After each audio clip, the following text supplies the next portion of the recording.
This is the Horror Deadbeats Episode 1. Our guest, Chris Ambriz, Kevin Scott, and John Gilling. Our first episode is going to be about Stephen King. Now, everyone knows who Stephen King is, except for Kevin Scott, but we'll refresh him in a few minutes. We didn't get Stephen King in North Carolina till like the early 2000s. That's terrible.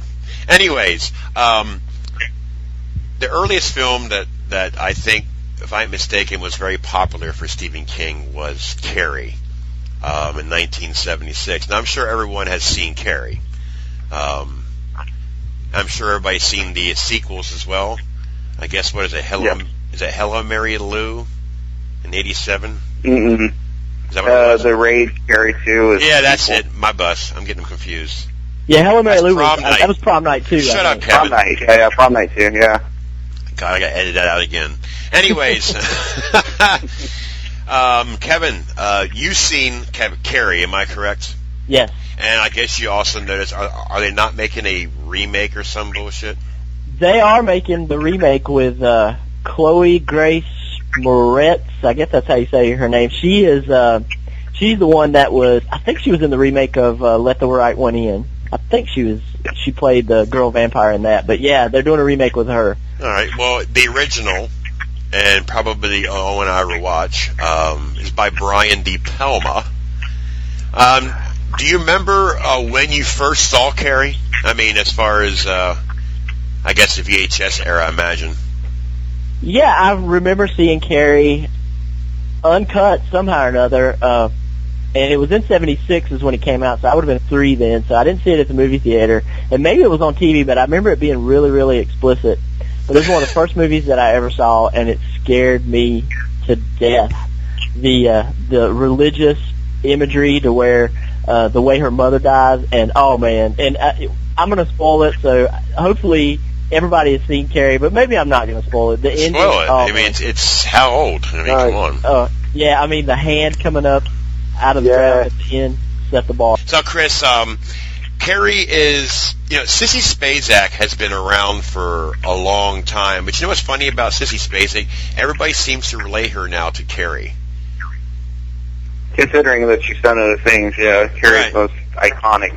Right. It's just the pig's blood look and her eyes and that whole imagery that De Palma pretty much set up for that film. I think it was, compared to the book, it was very effective. I mean, they shortcutted around some things, but generally the film's there. But then again, it's like very much Brian De Palma's style with the split screens and the color, and very actorally oriented film too. I mean, there's some great performances by Spacek and Nancy Allen and Piper Laurie, and it's a great film, good adaptation. Right. And I know that it's tough to adapt Stephen King because a lot of the motivations of the characters are in their heads and it's internal monologue and stuff like that. And then when you're trying to translate it in the film, it's definitely much more challenging. But I thought they did a very good job in the telekinetic scenes in the gym with the fire hose and everything blowing up in there. That was just awesome. Yeah. Very well done. It does have a great cast. I mean, especially when you have PJ Souls, where she's basically known for being in Halloween, but people don't quite remember that she was Norma way back in '76. Of course, John Travolta, of all people, in a horror movie. You had William Catt, the greatest American hero. It's like, I mean, it's amazing how. Now, is this movie more of an iconic film because of Stephen King or because of Brian De Palma? I think it's Brian De Palma. In fact, I remember reading somewhere he had Stephen King kicked off the set. He didn't want him on there. Oh, really? So it's definitely De Palma's. Yeah, it's De Palma's movie all the way. All right, John. What's your thoughts on Carrie? Yeah, it's a really enjoyable film. I'm not sure if I would rate it as a classic. It feels too slow at times, but there are some moments, like Kevin was saying, the knives flying across the room, the end scene at the prom, which is pretty scary. And I agree with Kevin. The first time that I see it and the hand comes out of the grave, I jumped out my skin. As you stole my thunder on the cast, because I was going to say young John Travolta, William Catt, because I love The Greatest American Hero. I think she's really, really good at. Well, you know, grew up watching that. I think she's really, really. I think she's can I say that she's an underrated actress? Yeah. Because I think that her performance brings so much to the film. I think if I had a lesser actress in that role, I don't think it would have been nearly as good as it is. Yeah, well, see, I think along the lines of Carrie, The Shining, as Stephen King stories, but not Stephen King films, and, you know, I'm not a real fan of Carrie. I mean, it's all right. To me, it's more of like a drama with a little bit of blood. I don't know. I mean, it's an iconic film, but I don't think it's a classic. Like, I agree with you, John, that, you know, this movie is more like for these non-horror fans. If you get my drift on that, it's classified as a horror, but it's not really a true Stephen King horror. You know, Right. But that's just me. I mean, I probably get haters on that, but I don't know. It's one of those films that I can either take it or leave it. Now, you mentioned this next movie that he had, that you mentioned about a remake on. You're hoping to see it. It's Salem's Lot in '79. You remember that one, John? You said about you're hoping that they make a remake on that one. I love that. Yeah, I remember saying that. I absolutely love it, start to finish. Go for it. Tell us what you like about Salem's Lot. Well, David Soul, who I didn't think, and still don't think is a good actor, was made for that role. James Mason, it was. I would think there can't be many people that would not say that the scene where the boy's floating and tapping on the window didn't scare them, because even now, if I was to watch it sitting in the dark, it would scare me. Right. The whole story is really good from start to finish, you know, and it is creepy. And James Mason, I think, really, really sells that. Great actor. Yeah, he was excellent in that part, and the whole thing was really, really creepy. It wasn't full of special effects, and you know, it's certainly a lot more believable than other vampire films that we could talk about. Right, and also it's the mastermind of Tobe Hooper too. We all know about his independent, no-budget film that he did in '74 that became an iconic masterpiece today. And Chris, now what is your feelings on Salem's Lot? Salem's Lot was pretty creepy. I remember seeing it, not when it first came out, but not sometime after it. And I was still pretty young, and the vampire and the eyes and floating in your window and stuff. It was very effective for the time. Right. I remember the acting was pretty good. You know, it's definitely Tobe Hooper's sense of tension that he always seems to, at least in his earlier films, he always knows how to do. And he knows how to do it really well. Yep. And capture it on camera, especially for a TV movie. It was slow in little parts here and there, but generally very, very solid film. TV film, I should say. Yeah, well, and then, I'm sorry. Oh, no, it was, if I'm too mistaken, it was a miniseries. Right. It was like a two-parter. And also, and then it was remade recently, and I don't think it had the same appeal either. Not the way the other one did. I gotta say, and then in comparison to the book, which I also read as well, it pretty much followed it up to a point, and then there was just parts where it deviated because, you know, just for certain issues, you know, that it wouldn't be filmable, but for the most part, very good film, very, very effectively creepy. Right. Now, Kevin, what is your feelings, opinion on Salem's Lot? You know, I really, really liked Salem's Lot, the 1979 version, and I didn't think the 2004 version that Chris was talking about was bad. It was a miniseries too. I think it was on TNT, I think. And Rob Lowe took the David Soul part, but you know, I don't know how much involvement Stephen King had in the 2004 version of it. And I love Stephen King, but I think that he should just write the stories and let the filmmakers do the film, because the versions it seems like that he doesn't like, the adaptations of the books that he says he doesn't like The Shining. I don't know what his opinion is on Salem's Lot. Those are the good ones, and whenever they get remade, they don't turn out near as well. But I loved Salem's Lot. It was one of the first things that I ever saw, and I remember thinking, and I still think now, like back in '79, they were really pushing the envelope about how scary it was to show it on TV. Right. Mm-hmm. Right. Sounds a lot to me. It's not. I'm not really a vampire fan. I'm really not, unless it's a graphic novel type deal. I mean, the problem with vampires now is, or Draculas or whatever, is you got this new generation of glitter-looking vampires like Twilight and stuff like that. That my opinion, I think it takes the vampires the complete opposite way of its intention. You know what I mean? Now, Salem's Lot was good. I mean, for 1979, it was, like you said, Kevin, it was pushed to the limits to see what they can put on television. You know, but wasn't there not a Salem's Lot was a part 2 or something that Michael Moriarty was in? Mm-hmm. What year? Yeah, Return to Salem's Lot. That's it. Now that one I really enjoyed, believe it or not, myself. That was pretty cool.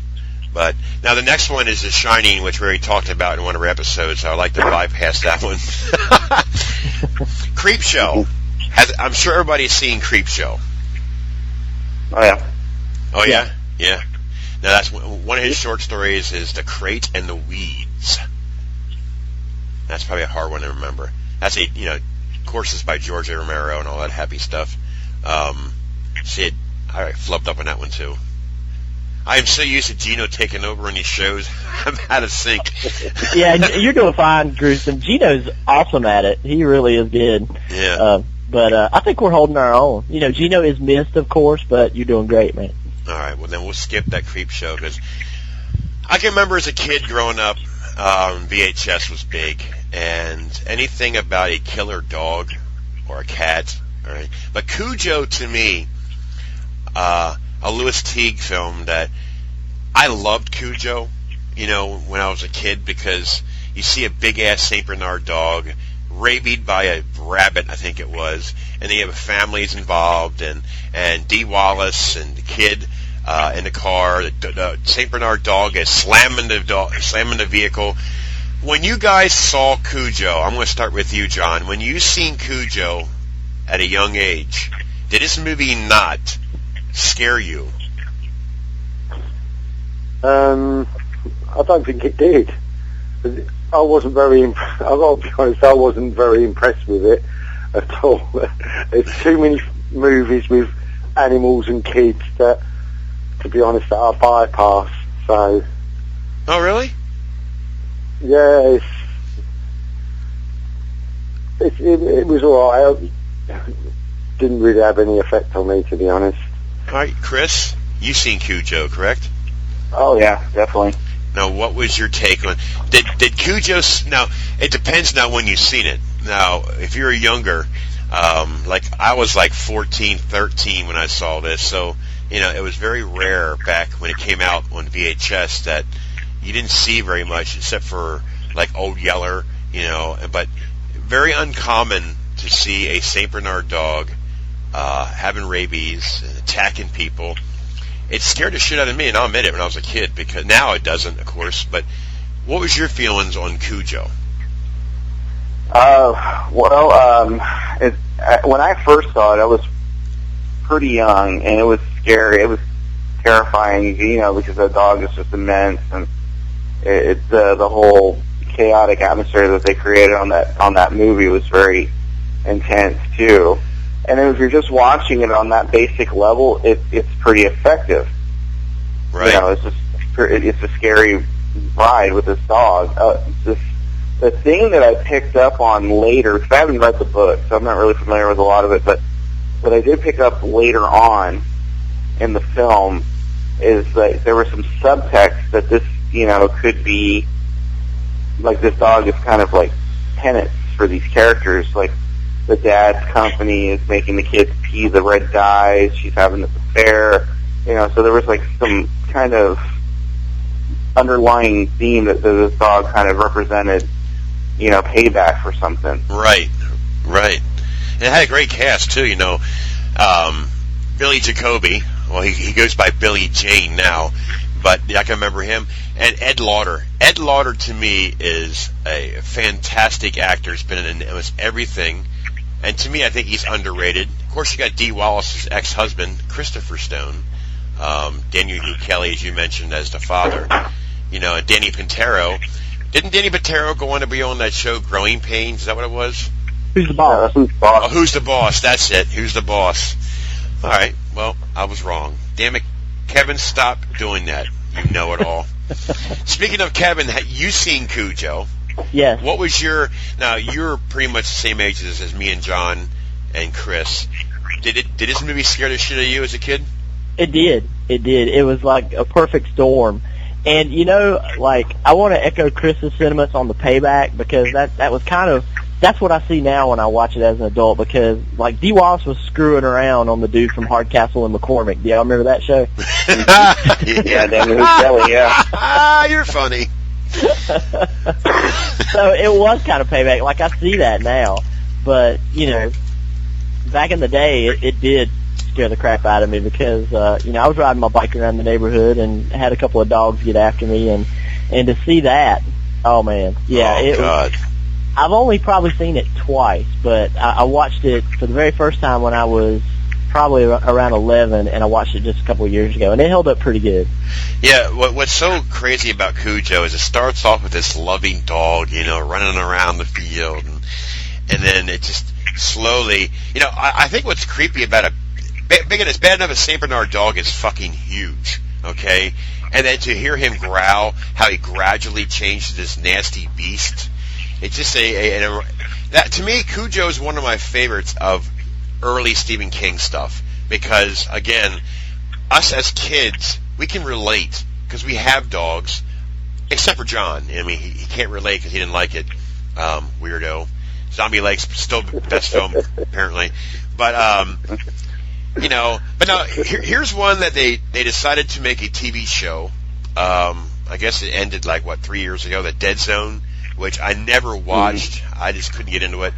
But the movie in '83, it's amazing. Stephen King had a lot of movies around the same time being released on DVD. I mean VHS. His stories, like we mentioned, Cujo, Dead Zone, Christine, Firestarter, all these Stephen King stuff. Why did Stephen King blow up so quickly? Can anybody answer that question? How did he? I mean, is he like one of the his books? I think were very accessible at the time. He writes really well. He writes really solid characters, really solid stories.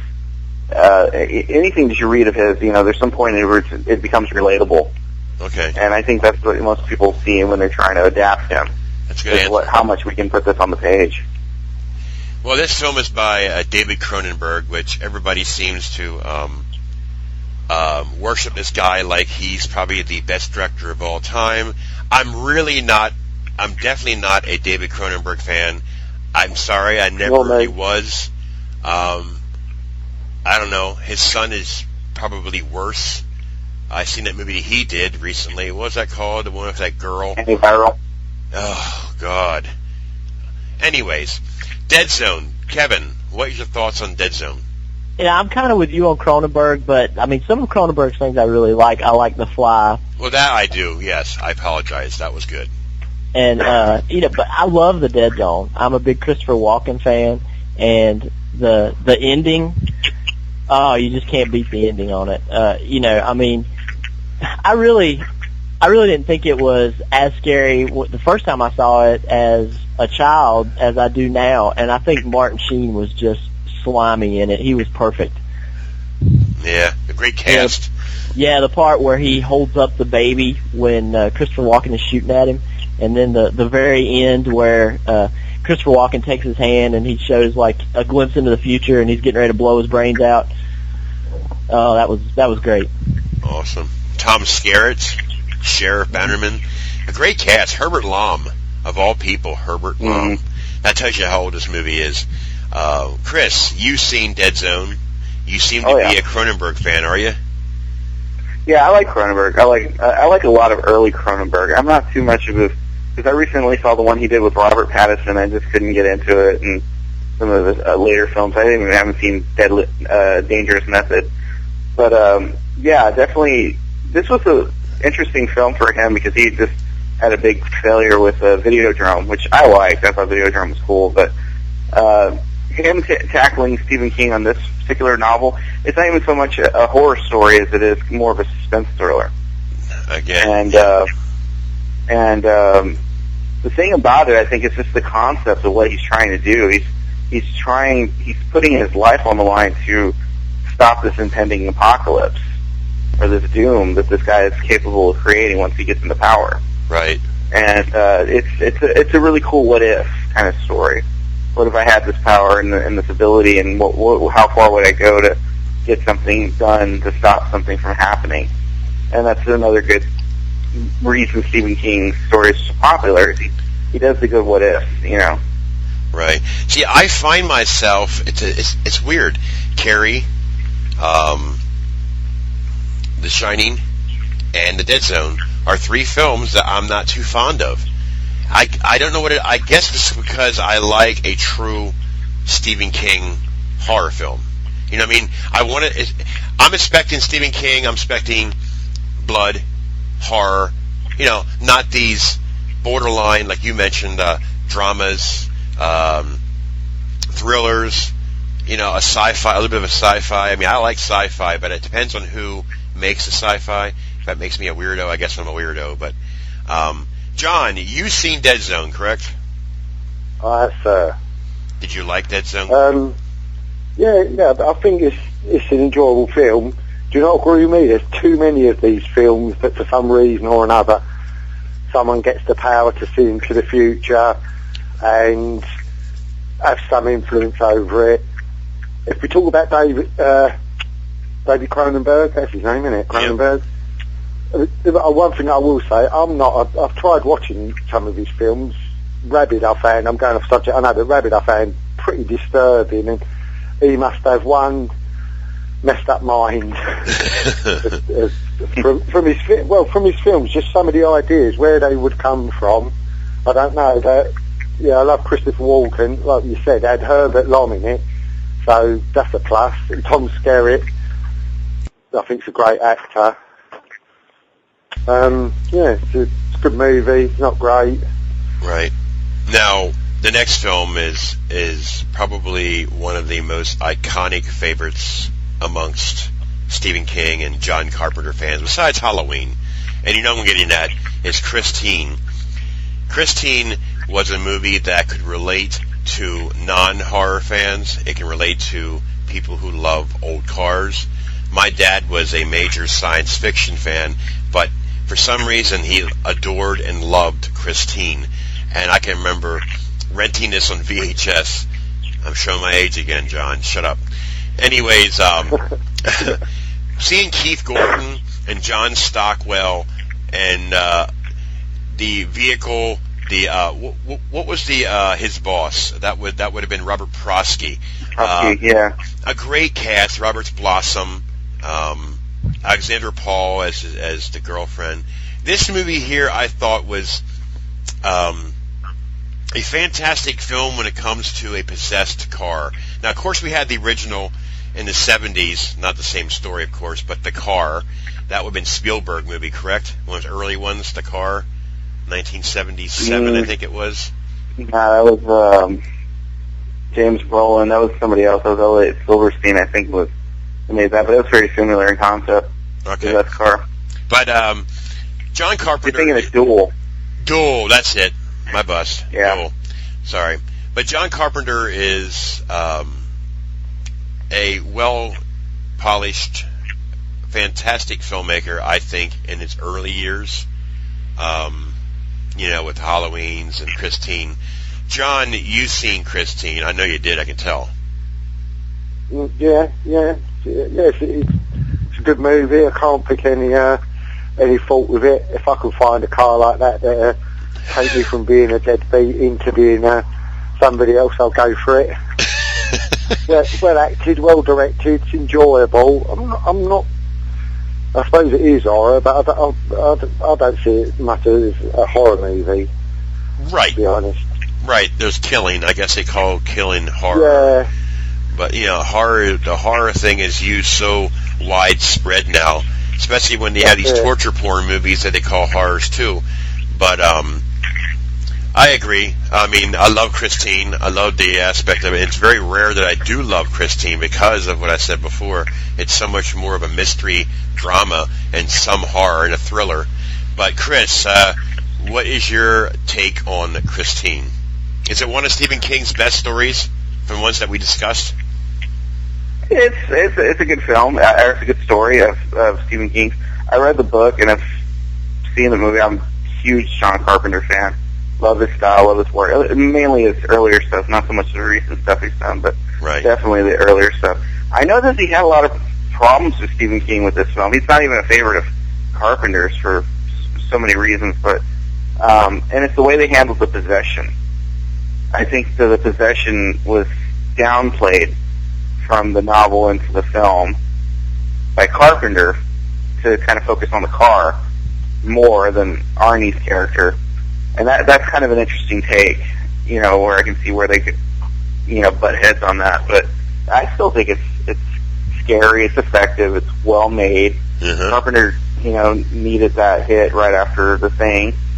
So, and Stephen King seems to resurrect everybody's careers at some point, because Cronenberg was having the same problem that Carpenter was having at that point. Right. So. Well said, Chris. Well said. Thank you. No problem. And yes, we know about Kevin Scott. They had this secret private show talking about John Carpenter that I was left out of. But hey, it's all right. I got over it. Kevin, your thoughts on Christine? We did have the Carpenter retrospective without you. 'Tis true. So I feel like maybe we're making amends talking about Christine here. I'm hoping. I'm inflaming. But I actually saw this at the movie theater, and I was 10 years old. And I really, really like this movie because I'm a car guy. And, it's got the, I think it's a 58 Plymouth Fury in it. And I agree with Chris. This is the height of John Carpenter's power here. And it had an awesome cast, like you were saying, Gruesome. Keith Gordon, Dean Stockwell, Alexandra Paul, even a young Kelly Preston. I don't know if you guys remember that or not. She was the one that liked Dean Stockwell. Yep. And I love this. I love the radio, how the radio always comes on whenever she's getting ready to kill somebody. That was really cool. And Robert Protsky, Darnell I think that was his name, the guy that ran the garage that you were mentioning, Gruesome. When he gets killed and he gets into the car after it's been burned all the crap, and it pushes the seat up and cigar in his mouth. Yeah. I mean, it was great, and it was a good cast too. I really liked watching Arnie going from the guy that has tape on his glasses to the guy that's rocking the leather vest. That was pretty good. Yep. Well, the next Stephen King film is probably my favorite of all the ones besides Maximum Overdrive and Silver Bullet. It's Children of the Corn. Now, I love Children of the Corn because it kind of reminds me of that Texas Chainsaw Massacre style. The quietness, just kids, no adults. It's just really, it's scary to points. Back when I saw it as a kid, it was really scary because I was a kid. Now, not so much. But they've done a remake of this on the Sci-Fi Channel, which everybody seems to think how great this movie is. Everyone who said that movie was great needs to get their brains examined because that was the most hideous remake I've ever seen of any film except for Fright Night, which I lasted 5 minutes on, by the way. But I love The Children of the Corn, 84. Great cast. Linda Hamilton, her fame from later on with Terminator. Peter Horton, R.G. Armstrong, I loved him in a lot of the old Western movies. Courtney Gaines seemed to probably fell apart now. I mean, you see him around, but he's not the same, as years go by, they become C actors or B actors or however. But the most creepiest... Can you kind of take a riff on his character in The Burbs too? What's that? Didn't he kind of play the same character Yes. again in The Birth? Yes. But Did you guys happen to see Hard Bodies? Does anybody remember that? That's where I know him from. He was the sidekick Hard in Hard Bodies. Bodies. That's the comedy, right? Yeah. Yeah. I think I've sex seen it. comedy. Yeah. But do you want to know who the most freakiest person in this movie is? Isaac John Franklin. Whatever happened to John Franklin after Children of the Corn? He did the sequel. He did part 6. I'm talking about other things. I'm talking about... besides that? Yeah, in the 80s. Yeah, I mean, it's like, the guy was creepy as fuck. Mm-hmm. But anyways, I'm babbling, but I really dug Children of the Corn. I thought it was one of my early childhood favorites of the 80s of Stephen King's. But John, what is your take on Children of the Corn? Yeah, I love Children of the Corn. Earlier this year I bought the box set, and I watched the box set 4, and I watched all 4 of them in one night. They're all pretty good. First one, it's got Linda Hamilton in, and the kids in it, I was saying earlier about too many movies with kids in, but the kids in this were really, really creepy. They scared me enough. So, it's a did. But all 4 of them are pretty good. All right. Now, Chris, you spoke, but go ahead. Your take on Children of the Corn. Children of the Corn, like the children, I think the power of that film is in the presentation of murderous children, and that's disturbing in itself, and it's freaky and it freaks people out. I remember that being freaky when I was little. Now I've read the short story that came in the Night Shift collections, I believe. Yep. And it's just such a short story, and you get through it and you go through it pretty quickly. The only problem I have with the film now, and even with all the sequels, up to 4 and I think even 5 and 6 have a similar problem, is that he who walks behind the road, they have never been able to nail what I imagined it in the story on film. And that's the problem I have with Children of the Corn. He's like a gopher, a huge monstrous gopher, or some Lego monster in part 3 or something like that. And that's the only problem I have with that film. Otherwise, I think it's a really great film. Yep. But they have not managed to nail he who walks behind the road. I agree. Kevin, the mastermind. I've actually got a good story for Children of the Corn. Go for it. John, if you have the box set of Children of the Corn, you've seen Children of the Corn 2, The Final Sacrifice, correct, sir? Yep. Children of the Corn 2, The Final Sacrifice was filmed just up the road. I could be right at the very spot for the opening scene where they're finding like all the bodies. I could be there in like 5 minutes. And a lot of people I knew were in this. This was filmed in the summer of '91 when I graduated high school, and this was like a big production like just down the road. So I kind of got a soft spot for Children of the Corn 2. Had the dude from Tour of Duty in it, in our little old town. So it was pretty awesome. But it did not compare to the original. I really, really like the original, and everything past that has paled in comparison. But I do have a soft spot for part 2 because where the lady's wheelchair went through the glass. You remember that, John? Yeah. Where they took control of her remote-controlled lawn chair. Where they're all sitting and eating. Yeah, where she went through the glass was like the local pool hall where I shot pool when I was in high school. So kind of cool. I gotta say, 2 and 5 are my least favorite of the 6 so far. Yeah, I think Charlize Theron was in one. I kind of they all ran together. I only watched 4. She was starting to start off, and she was in part 4. And that one was alright, all the sequels seem to kind of veer off somewhere from the storyline. And then, like I said, none of them have been able to nail the monster, or the whatever he walks on the road. So I still can't get behind the creature. I think 3 had the worst. 3 was like a puppet that they tried to make look huge and look really fake. See, I never seen 2, 3, 4, 5, or 6. I just stuck with the first one. Eventually, I do see all the sequels at Kmart or Walmart. These 5-packs pretty cheap. So maybe I'll be uncheap and buy cheap and get the pack and check it out. Now, you guys mentioned that 3 the original really good. What were you saying? You guys mentioned part 6 that the original guy that played Isaac comes back. Was it any better? It was better than 5. but it wasn't much better. That actually had Nancy Allen in it too, if I'm not mistaken. All right, I will definitely check that out just for you, Kevin. Oh yeah, you got to check out part 2 because and we've had a lot of movies filmed around here, and I'm going to get into that as we go through Stephen King, because a lot of Stephen King movies are filmed in North Carolina. Oh, I know one you're going to mention too. Actually, didn't you have like the De Laurentiis studio over there, Dino De Laurentiis? Yes, it's in Wilmington, and for a long time you could see the Dixie Boy truck stop from Maximum Overdrive. No, but, I love Maximum Overdrive. We'll get to that one. Yeah, me too. But Hellraiser 3 was filmed just up the road too, in a town called High Point. So, but yeah, that's I love the original Children of the Corn, and I'm just nostalgic for part 2 because it was filmed here. But yeah, Children of the Corn, probably not one of my most favorite Stephen King, but I like it a lot. All right. Well, the next one has a youngster in it that got her claim to fame from E.T. I'm still trying to figure out which role was more popular for her. Probably Firestarter. But Stephen King film, 84, has a great cast. Had Art Carney in it, who I adore from the Jackie Gleason show.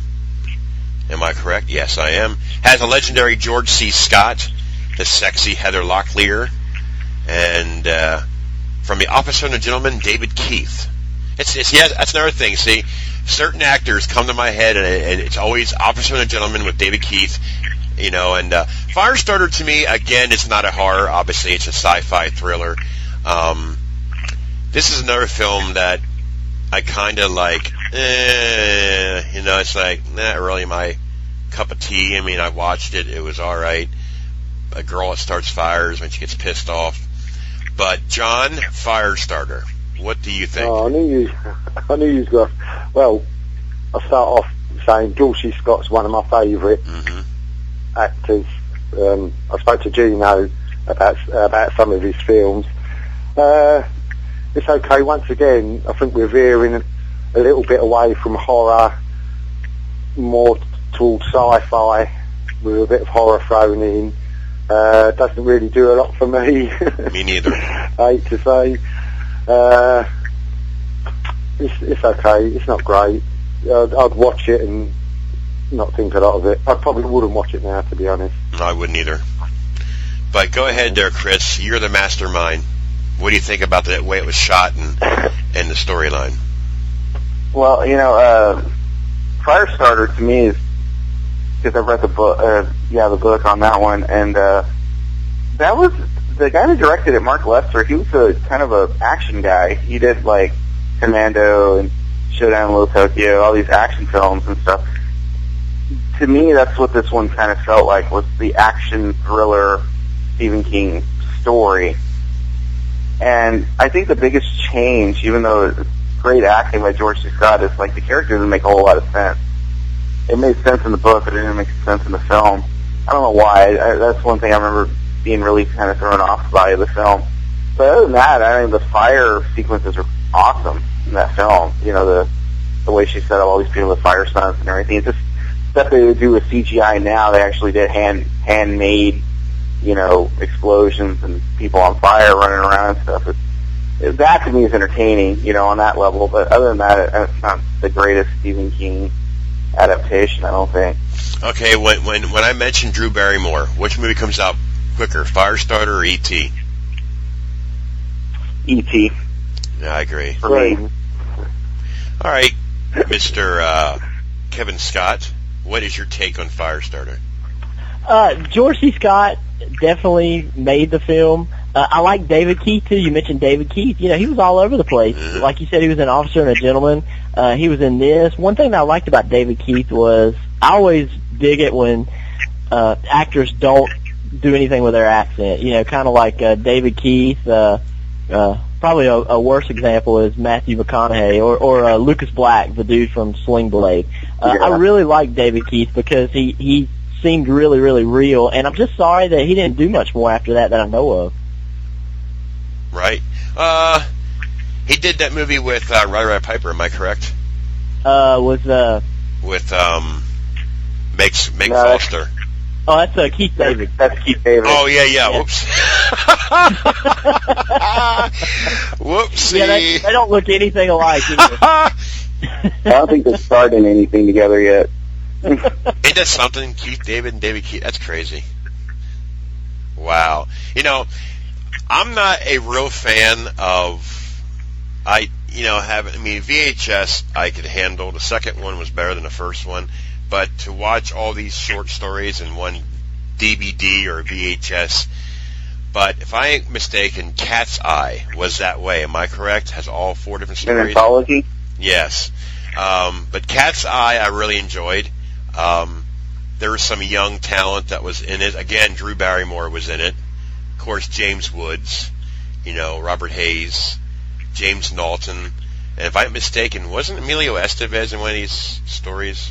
Maybe I'm wrong. No, I don't think he was in. That's Maximum Overdrive, but I can't remember who it was. He was in Nightmares. That's it, Nightmares. That was kind of yeah. See, I do remember that now. But anyways, Cat's Eye, I thought was an okay. It's more of a comedy more than anything. But John, Cat's Eye. What do you think? Did you see it? Cat's Eye. I'm trying to remember it. I know. The guy that puts in the wall or something. I know. Yeah.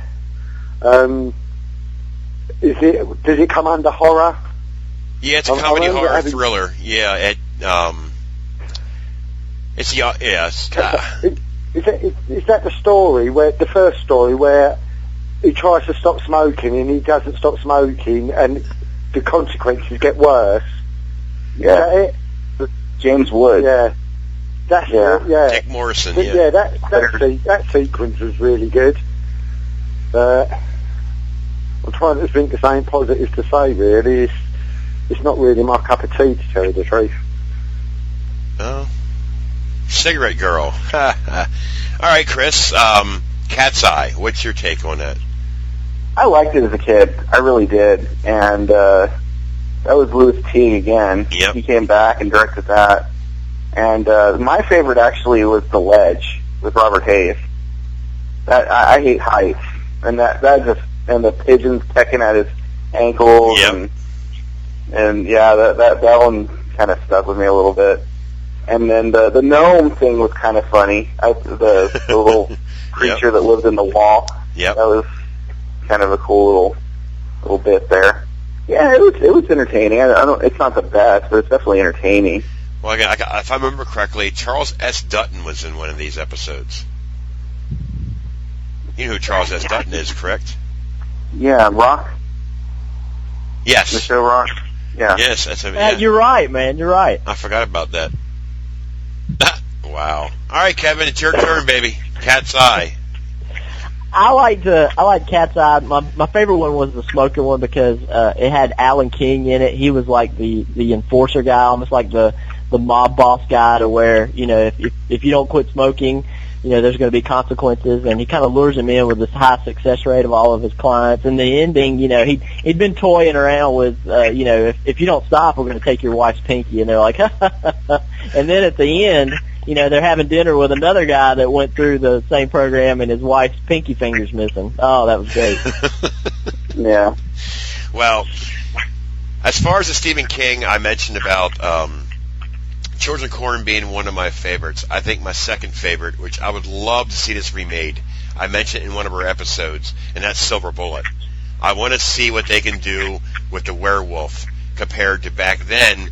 It was cool, but it was more puppety than... But I would love to see them make a remake of Silver Bullet. Silver Bullet to me is directed by Daniel Attias, and I can remember this one here. This one here brings me back. I mentioned my dad a lot because he passed away in December, and again, he was a big sci-fi fan. And here's another Stephen King film that he adored, and I was amazed that he loved Silver Bullet. And we used to watch it all the time on VHS, and that's my memories of this film. But Corey Haim, as we all know, later did a bunch of films, but Lost Boys, and then he got in the drug problem, and he later on drowned from his, I guess, lungs filled up with water or whatever. But Silver Bullet to me was fantastic for its time. You have a kid a crippled kid on a wheelchair, motorized. His uncle was Gary Busey. By the way, he's a dick in person, by the way, but we'll move on that one. But John, your take on Silver Bullet? I haven't seen it. What? I knew there'd be one that I haven't seen. I've heard of it.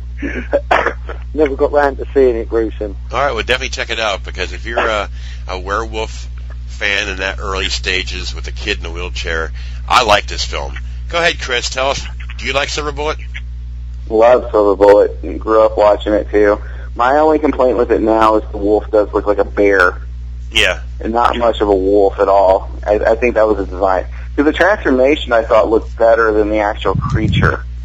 And the guy that made E.T. made the creature, and then another group made the wolf makeup, so I guess that's where the divide is somewhere. But, yeah, I love the story. I love the acting in the film, too. I think that's one of Corey Haim's best movies next to Lucas. And yeah, Lucas, definitely Lucas. Yeah, definitely. Lucas is awesome. Yep. You know, and then I guess at the height of his teen popularity, License to Drive was my favorite out of that group. Dream a Little But, Dream. Yeah, Dream a Little Dream. Those are right. Yeah. The thing about that film is so tense at the end. You know, the whole setup of that. You know, they're trying to get the silver bullet out of the grate, and you know, it's like, you know, trying to get this thing killed. And what's his name? The guy that played the priest. He played it pretty. Everett McGill. Yes, he played it very conflicted. Yeah, it was very interesting. You know, he was definitely a conflicted character. Yeah. You know, with this curse. Yeah. Again, you know, see now here's something else too. Now, I thought was so unique about this film, and I'm sure you can remember this. It seems like the one that got killed by the werewolf was not married and pregnant. You remember that? That's why she got killed. And then it dawned on me, what would this like in God's eyes of somebody being pregnant and not married?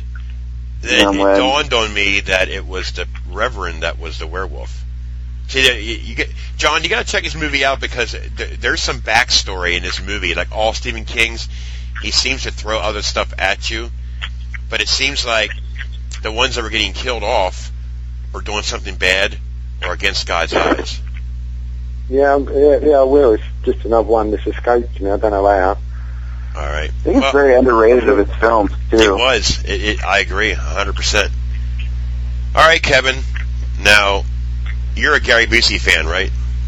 I met him in person too, man, and he really is a dick. I was disappointed. His son's his worst. He's a fucking nobody prick. But anyways, he came to Mad Monster Party in Charlotte. I mean, this was just this past year, and I mean, he was just all over the place. Like I paid my money, and he was just running over here and running over there, and just stopped long enough just to pose for the picture, and didn't say, you know, thank you, kiss my rear end, or anything like that. So I was kind of disappointed, because this movie is definitely one of my favorites. I love this movie, and very few celebrities, when they die, do you feel like a piece of your youth died with them, and I felt that way with Corey Haim, because, I mean, anybody that grew up in the 80s, you know, I mean, Silver Bullet, License to Drive. And so when he passed away, I was like, you know, my youth is slowly slipping away. I kind of felt like that, because this movie, I had this movie on VHS. I did the dubbing cables where you had two VCRs. I did that too. And I had this on VHS, and I watched it over and over and over again. And it's one of my favorites. And I have a werewolf prejudice that if they walk on four legs like a dog, I don't buy into it, and it's got to be the two-legged werewolves, like here and on Dog Soldiers. And this movie, I love this movie so much, and I know you guys are tired about hearing about everything filmed in North Carolina from Stephen King, but this was, I got to tell you this, I'm such a fan of this that it was filmed in Burgaw, North Carolina, and we actually drove to Burgaw so I could see the square with the opening scene where they're having the little ceremony. Love Silver Bullet. Cool. That's good. Because I loved Uncle Red in Silver Bullet. Yep. And then the wheelchair. I mean, we all forgot to talk about the wheelchair. I mean, that was one of the best parts of the movie. Exactly. The next film is a film that me and Kevin love and adore. And I also mentioned about I would love to see a remake on this one. It's Maximum Overdrive in '86. This movie was so cheesy, which I love cheese. but I love the aspect of machines taking over the world, especially that Courtney, the one that played the voice of on the Simpsons. Yeardley Smith. She was so fucking annoying in this movie, but she made the freaking movie. Pat Hingle, a fantastic actor. Bubba Hendershot. Emilio Estevez. J.C. Quinn, who passed away also. A great cast. I can remember watching this over and over. I love how it opens up, where the bridge lifts up, and it's just a creepy freaking movie that it's one of my all-time favorites of Stephen King, behind Children of the Corn. John, I know you've seen Maximum Overdrive. Okay, I'm going to start with Maximum Overdrive. That's oh God, yeah, that's Emilio Estevez. Yep, Emilio Estevez. Something makes all the machines come alive. Yes. Yeah, it's okay movie. It's early version of Transformers, I think, isn't it? Well, I never thought of it that way. It's not really horror. I've seen it. You sure? Okay. Not. I said more sci-fi. What is it that makes all the machines come to? They just come to life. Well, it's a solar thing, but it's the effects of the machinery are trying to kill you. I mean, I can remember that kid getting run over by a cement thing, where hell it was. That was like devastating as a kid watching that when I was younger. The woman getting her hand chopped off as well. And that coach getting his head hit by a Coke can or Coke can, lawnmower running around. You see body parts on the, Right, I take it back. It is horror. There's a lot of sci-fi. AC/DC, Who Made Who. I mean, to me, this movie here, as far as Emilio Estevez, is one of my favorites that he was in. I mean, he's been in a lot of kids' movies, like I think, what was it, Red Dawn? No. Was it Red Dawn? Charlie Sheen and him were in it? No, it was just Charlie Sheen. Just Charlie Sheen, yeah. I'm drawing a damn blank. But, all right, John, so you've seen it, you liked, you remembered, do you like Maximum Overdrive now after remembering it all? Once again, it's okay. I don't really think it's my sort of film, to tell you the truth. Okay. Chris? Being honest. Maximum Overdrive. I actually reposted a while back. I got to find it on my Facebook page, but there was this trailer with Stephen King addressing the audience directly that he's going to scare the hell out of you, in his full glory, and I was just like, wow, what a statement. Yeah. And out of all of his stories up to that point that he had written, and I had read Trucks, and it wasn't impressive. It didn't really stick with me at all. Same thing with Lawnmower Man. I was like, really? They're going to make movies out of these? I was surprised that he picked that one. I really was. That out of all the films that he could have directed himself, he picked Maximum Overdrive. Or Trucks, whatever you want to consider it. And then from what I understood, I think they filmed it in North Carolina too. And from what I've read, he was like having a drug problem making that film, so pretty much the crew was doing the work for him or something like that, because he didn't really know how to direct or anything. But for what it is, I mean, it's entertaining. I think it's better than the story. As a movie, there are some very memorable moments. I think Stephen King has the ability, as a director, to probably come up with something pretty good, considering how he likes to rag on other filmmakers like Carpenter and Kubrick and De Palma and everybody else, give him a hard time.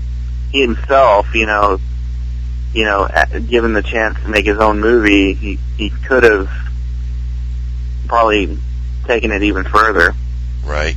But it's not bad. It's not great. I think he wanted Bruce Springsteen to play the Emilio Estevez part too, from what I remember.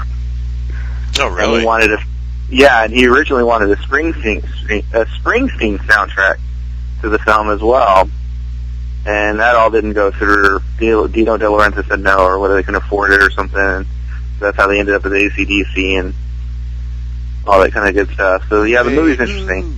Who made who? Yeah. All right, Kevin, tell us your story. Oh well, no stories other than the Dixie Boy truck stop. You could see it for a little bit before they tore it down on the way into Wilmington. That was pretty cool. But this movie is like if my favorite movies were children, this would be the sorry good for nothing child that I keep making excuses for. I love this movie. I don't care how cheesy it is. How bad it is. This is pure exploitation filmmaking. And I mean, I thought it was so cool then that a band did the soundtrack for the movie. Up to that point, I had never seen that before, and Stephen King directed it. I mean, that was awesome. And I saw an interview with him probably about 3 weeks ago where he was saying that everybody's made turds, and he made one, Maximum Overdrive, and I was kind of disappointed, but, I'm going to keep on liking it. And I mean, the toy store truck that had the goblin face on it. Oh, that was great. Yeah. And there's memorable things about it. It's just, it could have been better. Yeah, and the lawnmowers and like the drink machines. Remember the drink machine? I think it was at the baseball field. Yep. Yeah, that was all great. And sometimes I think that I would like to see this remade, but I don't know how it would be now because it would. They did remake it. They remade it as trucks. That was on with Timothy Busfield, right? Yeah. Oh, they did? Mm-hmm. Oops. They tried it again. It didn't work either. It's only 20 pages long. It's not that in depth. Yeah, I thought it was a cool movie, and it wouldn't have worked with Bruce Springsteen, I don't think. I mean, Emilio Estevez, the timing issue with casting him, he was perfect in it. I mean, it was great. I love Maximum Overdrive. All right, well, I'm going to name these next few of his, and we're not going to go in depth with it. We'll get out of here. But Stand By Me. John, like, dislike? Is that the kids' film? Yes. No. No, not for me. Chris? Loved it. That was great. Me too. Kevin? Yeah, I liked it. Not one of my favorite Stephen King movies, but yeah, it worked. It always bothered me that after all that stuff he wrote on the computer that he turned it off and didn't save any of it at the end. Did y'all notice that? Yeah. Yeah. All right, Lawnmower Man, never saw it, never cared to. John? No, haven't seen it. Chris? There's only one part of the story that's in the Lawnmower Man, and it's the part where the lawnmower's chasing the abusive father. Other than that, it's a completely different film. It's okay. All right. Kevin? No, not too much of a fan of the Lawnmower Man. It really looks dated now. All right. A Return to Salem's Lot. I liked it. John? No, I haven't seen it. Chris? Is it really Stephen King? What's that? Is it really a Stephen King story? It's kind of a questionable. Well, character-wise, kind of it is, yeah. Yeah, they still use the same characters. This is a Cohen film, isn't it? Yeah, but I'm sorry, the characters are my bus. All right, with this. It was all right. It was cool. Kevin? It's been a long time since I saw it. I do remember Michael Moriarty in it, and I think the guy that directed It's Alive, didn't he direct it?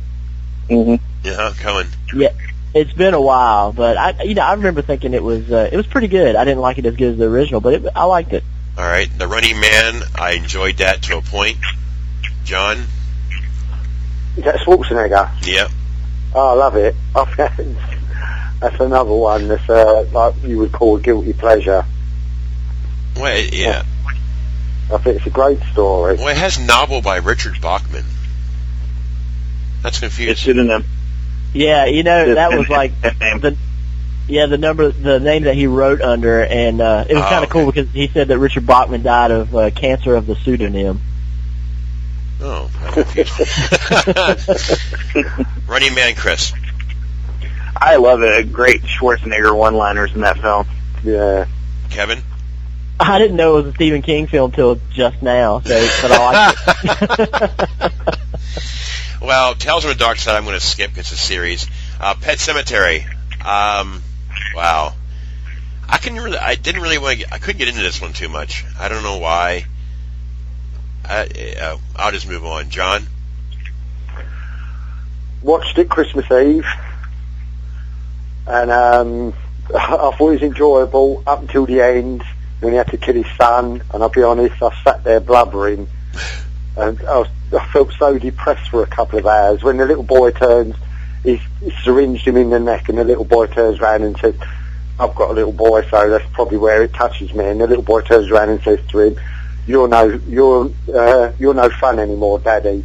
And he walks off and just falls into the corner. It's bloody heartbreaking. Okay, Chris? Good story, though. All right. Oh, the novel is scary and freaky. That's where I think Hollywood kind of stepped in a little bit and toned it down, because the Gage character was much more malevolent in the novel than he was in the movie. But overall, I thought it was entertaining. I thought it was very creepy. All right, Kevin? Yeah, I liked Pet Sematary. It kind of reminds me of another film, a Bob Clark film. I don't know if you guys have seen it, called Death Dream. Has anybody ever seen that? It was way before Pet Sematary. Yeah. That was a really good movie too, and I think those are kind of closely related. But like John was saying, this came out when I was 16. When Gage dies, the little kid, it really didn't strike a chord with me so much as it does now. But I liked Pet Sematary. I think this was probably one of the last Stephen King movies that I was really, really a fan of, was Pet Sematary. And Pet Sematary 2 was okay, but I didn't like it as good as the original. Loved Fred Gwynn. He made the movie. Yep. Oh, yeah. All right. Think of his name. This is the definite cutting of the Achilles tendon and then slicing him in the mouth. Oh, yeah. With the scalpel. That was awesome. Now, this next one's not a horror drama, but I really enjoyed it, and that was, I'll hold off on that. It, a TV series, I read the novel, fantastic novel. The miniseries didn't do justice for the movie, for the book. I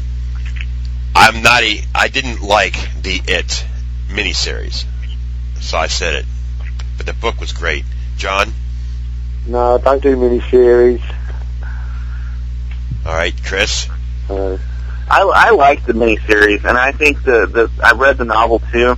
I think the problem with the novel versus the miniseries was the fact that once they got to their adult versions of themselves, it didn't work as well. And then the creature at the end, just like he walks behind the rose, they didn't do it right. Right. I didn't see that, but Pennywise the Clown is awesome. Yeah, that I is. still think Tim Curry is freaking awesome as Pennywise. They couldn't have done it better. All right. And the kid actors were better than the adult actors. Yeah. I thought their kid versions were awesome. They did a great job there. That's why I followed it up in the novel. And then once they got it older, and then it fell wasn't apart. the same. Yep. Yeah. Kevin? I liked the beginning of it. Like, I was hooked when, first showed Pennywise. And I liked the cast. I think it was John Ritter and the guy from Night Court. Richard Thomas. Richard Thomas. And the character actor guy, Richard Major. He's been in everything. Yep. He was in it. And, when he kills himself, and he writes it on the wall in blood, and Pennywise. Like, I was hooked at the beginning, but I hated the ending. Hated it. Good. Well, how was the ending in the book? Was it that much different? Go ahead, Chris. I just didn't see it as a giant spider. Yeah. I don't know. It wasn't that. It was an amalgamation of everything they all feared.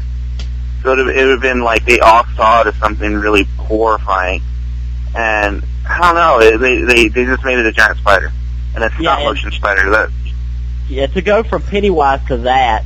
I think if it was maybe it's been the reverse, you would have bought into it more. But I mean, I think that I would have thought to me it would have been something like Out of the Thing. Yeah. Myself. All right. Well, the next one's a drama, not so much of a horror, but I quite enjoyed it, and that was Misery in 1990. Kathy Bates appeared. This made her, in my opinion. I loved Misery. A crazy bitch that she was. John, did you like Misery? Yeah, I thought it was phenomenal. I really, really did. I like James Caan anyway. Yep. Going back to The Godfather, and she was just so creepy. And when she comes in and breaks his legs, honestly, I had to close my eyes because I cringe. That was done so. Yeah, I did. That was done so well. All right. Lovely, really lovely film. Chris? Loved it. Fantastic movie. It is. Mr. Kevin? I've never seen Misery. Really? No, Wow. never. Somehow or another, I've never seen Misery. You are missing out. Definitely check that one out. Now I'm going to move up to 92, and I thought this movie had a lot of backstories, creepiness between a mother and son, sleepwalkers. I went into this movie not wanting to like it, but I loved it. John, have you seen Sleepwalkers? I don't think that I have. Chris? It was my first date movie in high school. I have a soft spot for that movie. I love it for all the wrong reasons, but I liked it. I liked it because it was inventive. Yep. I liked the premise of the film. The cats. The actors were really good. And this Yep. monster cat things, whatever they were, those very skinless cats, whatever they were, it was interesting. Yep. And I'm taking Kevin, you didn't see Sleepwalkers. I saw Sleepwalkers. Love Sleepwalkers. Yeah. One of my favorites. It was actually a date movie for me, and like you, Chris, I like it for all the wrong reasons. But I loved it. I used to own it on VHS, and I actually got the soundtrack to it. But I'm a huge Sleepwalker fan. Love Alice Krige. I think that's how you say it. Oh yeah, she was great. The mom. Oh yeah, she's. I've always thought she was beautiful. You know, I don't know what she looks like now. She's got some age on her, but I mean, I just love everything she's in. And the girl that I think she ended up being on Twin Peaks, I liked her a lot too. And then the guy What's your name? that's her. And the guy that was on Charmed, Brian Krause. Oh, yeah. Loved Sleepwalkers. I did. The whole thing as far as when the cat gets a hold of him, and then like she's trying to save him, and she gets mock dynamic and brings her in there and tries to, and he's all dead, and she's trying to dance with him. I love that. I don't care what anybody says. I think that was the only Stephen King that wasn't based off a novel that he wrote specifically as a screenplay too, if I'm not mistaken. Yep. Yep. Now, we talked about Children of Corn 2. I haven't seen it, but I'm going to check it out. Dark Half, I cannot remember if I've seen it or not. It's okay. Yeah, John, have you seen it? It was a tough... Oh, sorry. All right. So, did you like it or not like it, Chris? Me? I thought it was great. I read the book, and the book is tough. Right. You know, it would have been a tough movie no matter what. And Romero did a decent job translating that storyline into a film. And no matter how you tackle this doppelganger storyline, it's a tough one. But Timothy Hutton was excellent as George Stark and Tad Beaumont, and they did a really good job with the subtleties of the makeup between the characters too, which I really enjoyed with this double persona that he had. The ending, give it, it's okay. It was a strange ending in the book. It was a strange ending in the film. Okay. John, have you seen? I haven't seen it. If it's directed by Romero, I've definitely got to see it. All right. I haven't heard of it, to tell you the truth. Well, I'm going to do one more. Needful Things in 93. Here's a film that I kind of lost faith in Stephen King's stories being made in movies. Not Stephen King's fault. Dolores Claiborne was a big disappointment. So I'm going to end this with Needful Things. John, have you seen Needful Things? I haven't seen Equal Things. Chris? Yeah, not one of my favorites, but Von Sydow was awesome. He was the best thing about it. All right. Oh, yeah, actually, we are going to do one more. I forgot about it. I liked it. It was in 96. But Kevin, go ahead. Yeah, it's been a while since I saw Needful Things. I liked the guy from The Exorcist, Max von Sydow, but it was. I'm not going to say it's bad, but it's forgettable. All right. The last one that I want to talk about, which I loved it, was Thinner in 96. Very interesting of the Stephen King novels and how it was performed on film. You have a heavyset guy hits a voodoo woman. I think I remember that correctly. And he starts losing weight, and I really enjoyed this one. It was, for it being the mid-90s, and there wasn't really many outstanding films from the 90s. I mean, there might have been a bunch, but this one stands out for me in the 96 era. John, have you seen Thinner? I have. all The I can ending remember was is wicked. it was really creepy film. It had something to do with a gangster, didn't it? Was he a gangster or something like that? Yeah, it was a... Yeah, I remember. To be honest, I don't really remember much about it. But I do remember it being really creepy. The ending I thought was interesting at best. Chris, Dinner? It was an interesting novel, and it was like a whole kind of allegory to cancer or AIDS or, wasting away. And the makeup in the film, for the time, was very well done. Mm-hmm. I remember this being very striking as the look of his deterioration on film, which was it's scary. And you see now as you get older, it's a scary thing. You're starting to waste away and stuff like that. And it's so poignant. It's not his best movie per se, but definitely, especially in the '90s, was like a dead zone for horror. Yeah. And that was definitely a definite movie to watch in that time. I think with also Lord of the Illusions that came around the same time. So, all right, Kevin. Yeah, definitely a good movie. I agree. Kevin. Yeah, I like Thinner. I didn't know till I'm just pulling up stuff about this. The guy that directed Fright Night, Tom Holland, directed Thinner. I didn't know that. And I really liked the guy that was like the lead in it. I think he did a really good job. And wasn't Kari Wurr the girl? I don't know if you guys remember Remote Control. Yeah. Wasn't she like the gypsy girl? I think she was. And I liked it a lot. I liked the enforcer guy, Joe Montana. I like him in whatever he's in. And, he hires him to try to fix things, and he doesn't. Yeah, I thought Thinner was cool, too. All right. I bought GarageBand and thought I would go Apple to try to, speed things up a little bit, but we'll see. All right, well, what we're going to do right now is we're going to do an ending on who we are, just for the final taste, in case people didn't, whatever. Kevin, we'll start with you. I'm Kevin Scott, and I'm responsible for everything that you're going to find at Super Duper Shock Cinema, and I do like Zombie Lake. Thank you. Chris? Christopher Ambriz with Saint Creature Productions, and not a big fan of Zombie Lake. John Gilling. John Gilling, Deadbeat from the UK, reviewing for Gruesome Herzog, My Cinema Online, and I love Zombie Lake. That's awesome. I'm Gruesome Herzog. I'm responsible for GruesomeHerzogRadio.com. I do everything from interviews, promotions, reviews, and I'm a voice actor and actor, and Chris is a filmmaker himself, and I hate Zombie Lake.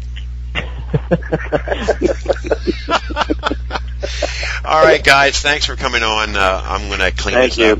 And Chris, you're more than welcome to come on again, so it was great. Hey, guys. Thank you. I appreciate it. Yep, thank you all. Have a great night. Hey, thanks, guys. I appreciate it. Thanks. Yep. Nice talking with all of you. All Take right, care. no problem. John, take care of yourself, buddy. Yeah, and you. We'll see you. Okay, bye. Take care. Bye. Bye. Every child is afraid of the dark, the unknown, the nightmare. In Gatlin, Nebraska, that nightmare is in the corn. Stephen King's Children of the Corn.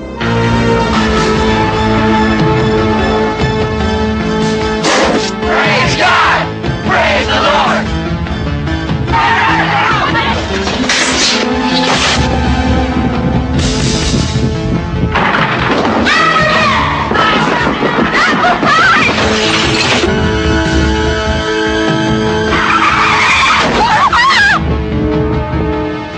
From Stephen King, the author of Carrie, The Shining, The Dead Zone, and Christine, an adult nightmare.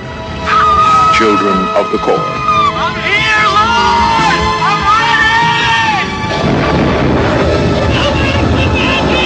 I'm ready! Stephen King's Children of the Corn, an adult nightmare.